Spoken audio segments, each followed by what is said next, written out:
Hi, I'm Lavelle Porter from Big Onion Walking Tours for Destination Harlem TV.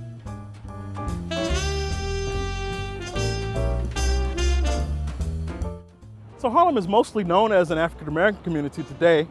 However, there has been a very diverse ethnic history throughout Harlem. In the late 1800s, you had Irish immigrants and Italian immigrants settling in the neighborhood, and you had one time had a Jewish Harlem that was around the 120s in the east side of Harlem. Many people coming out of the very crowded Lower East Side to move into this new housing stock in Upper Manhattan. And that lasted for about 20 or 30 years, and then those populations began to move on further north of Harlem.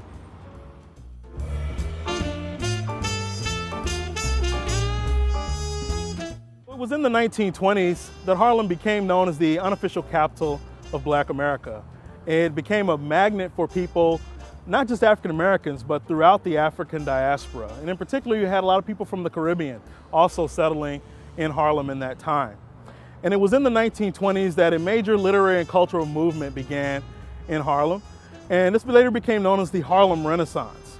It was a movement that included artists in various types of genres, including novels, stories, poetry, plays, music, all emanating from this thriving Black metropolis that grew in the 1920s. So one of the other contributing factors to Harlem's growth was the completion of the subway line.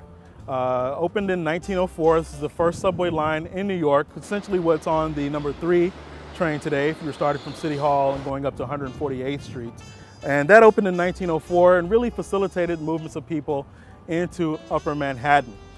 And so it was at 135th Street in Lenox that was really the epicenter of the original Black Harlem. Today, of course, 125th Street is the main commercial center, so you see a lot of activity down there with vendors. That is where the Apollo Theater is, Studio Museum. Sylvia is just a couple of blocks away. But it was really at 135th Street where Black Harlem took off. All right, and it was at that intersection of 135th and Lenox that one very famous Harlemite arrived for the first time in 1921. His name was Langston Hughes. Langston Hughes was mostly known as a poet, but wrote in other genres, including stories and novels and plays.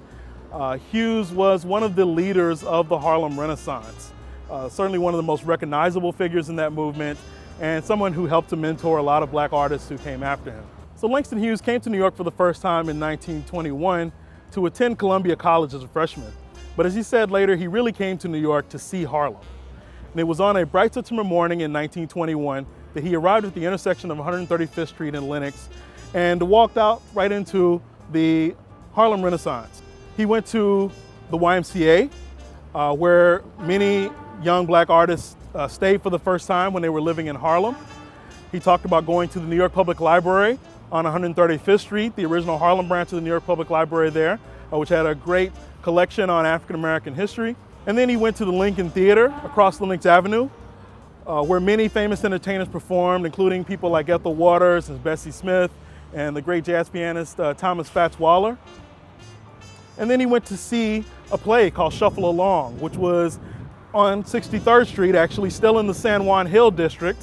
This was a famous play that featured, among other actors, the great Florence Mills, and was one of the first successful African-American musicals on Broadway. And so he talked about all these different things, going to these different cultural events when he first came to Harlem.